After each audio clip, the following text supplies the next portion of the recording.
past half year, I've been on this unexpected street photography journey, and a couple of major things has happened that has really reshaped the way I think about street photography and do street photography. And in this video, I'll talk about the latest shakeup in my street photography journey. So for the past 5 months, I've been shooting black and white exclusively when I go out on the streets. And this feels like the last missing piece of the puzzle, at least for the time being.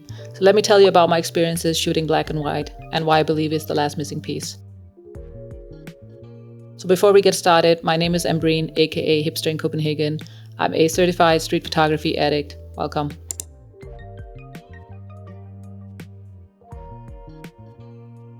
Let me set the scene for you if you're new here. So end of last year in 2023, I decided that I wanted to go out and do street photography every day. A little bit of a challenge for myself, and I've actually been doing that ever since.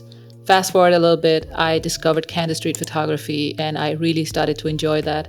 So I ended up buying a 28mm focal length to go out and do candid street photography. A complete game changer for me, and it flipped everything on its head, which is a really good thing in street photography. When I decided to go out on my daily photo walks, it was actually for a completely different reason.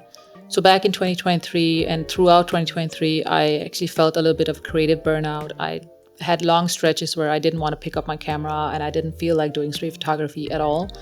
And also on top of that, I was bored and I also felt anxious just sitting at home, and decided that I wanted a change. And the most natural thing for me was to pick up my camera and go out on the streets. So when I started my daily photo walks, it was actually middle of winter season and the temperature was down to minus 10 degrees.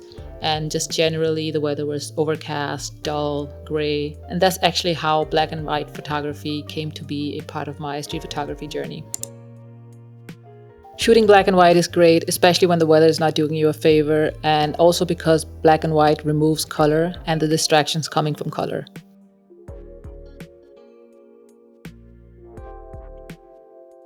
An easy way to make a photograph stand out or more interesting is to use different film simulations.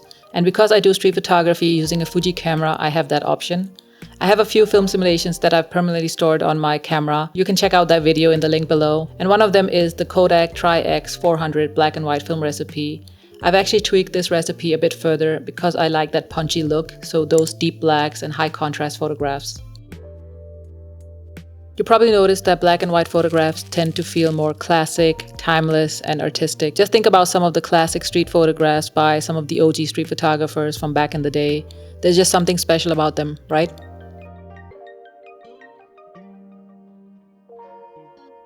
Let's take an example of that timeless feel. So most of us, when we look at a black and white photograph, we associate that with a bygone era. It can also make us think about concepts like time, age, and history. One of the reasons I believe is that black and white photographs tend to evoke certain emotions. Black and white photography has a unique way to convey a specific mood or emotion, and also create that powerful and dramatic effect in the photographs.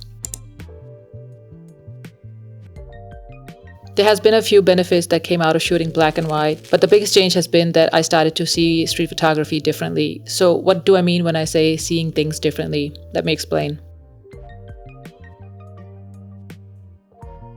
Color brings a lot of emotion and can easily overwhelm the focus and message of a photograph that we like to convey. So when shooting black and white, it allows us to see beyond color and also forces us to rethink the way we see things when all that color is removed. Basically, when we shoot in black and white, we remove the distraction of color, and that means that there are more focus put on other aspects of photography.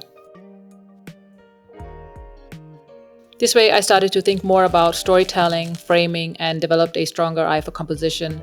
As I always say, composition can make or break a photograph. There's just something about a colorless photo that makes a composition more striking, intimate, or just moody.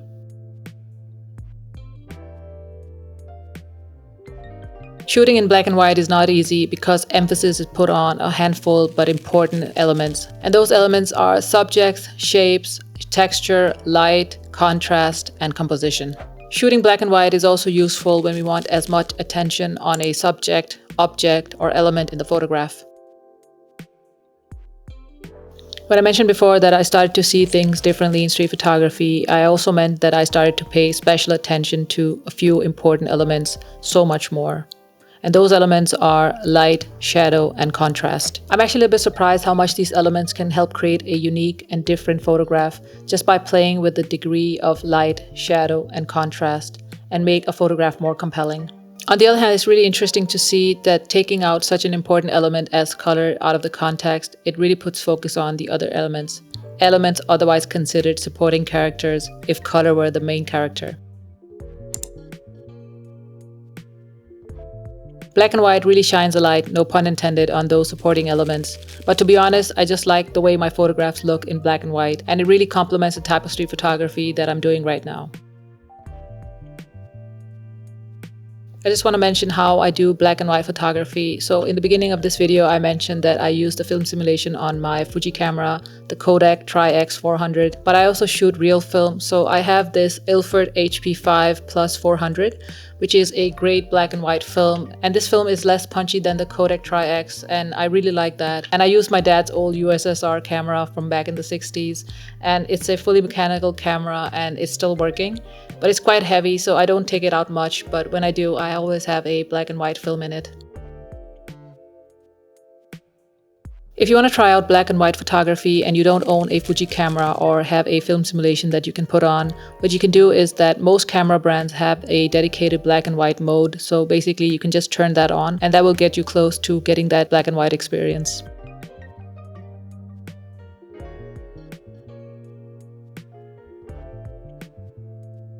I've been shooting black and white for over 5 months now, and to be honest, I don't feel the need to go back to color.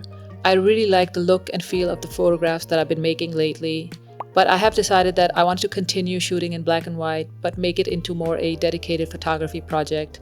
I'm super excited where it will take me. Alright, take care, see you in the next one.